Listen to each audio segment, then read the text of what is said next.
احترام ہیکل۔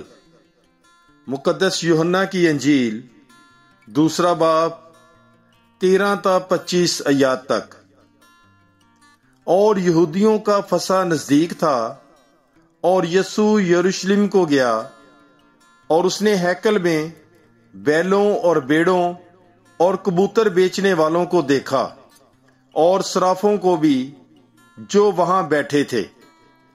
تب اس نے رسیوں کا کوڑا بنا کر سب کو بیڑوں اور بیلوں سمیت ہیکل سے باہر نکال دیا، اور صرافوں کی نقدی بکھیر دی، اور تختے الٹ دیے، اور کبوتر فروشوں سے کہا، ان چیزوں کو یہاں سے لے جاؤ، میرے باپ کے گھر کو بیوپار کا گھر مت بناؤ۔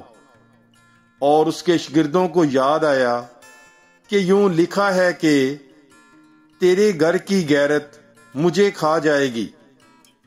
تب یہودی بول اٹھے اور کہا کہ تو ہمیں کیا نشان دکھاتا ہے کہ یہ کام کرتا ہے؟ یسوع نے جواب میں ان سے کہا کہ اس ہیکل کو ڈھا دو، اور میں 3 دن میں اسے کھڑا کر دوں گا۔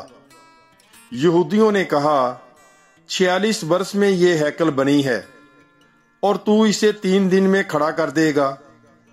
مگر اس نے اپنے بدن کی ہیکل کی بابت کہا تھا، اس لیے جب وہ مردوں میں سے جی اٹھا تو اس کے شاگردوں کو یاد آیا کہ اس نے یہ کہا تھا، اور وہ نوشتے پر اور یسوع کی اس بات پر جو اس نے کہی تھی ایمان لائے۔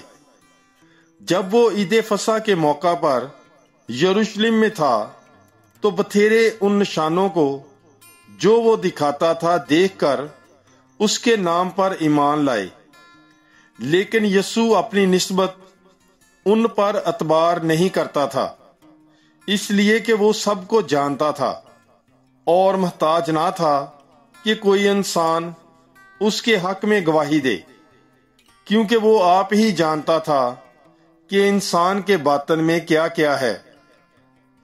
پاک کلام کے پڑھے اور سنے جانے پر خداوند کی برکت ہو۔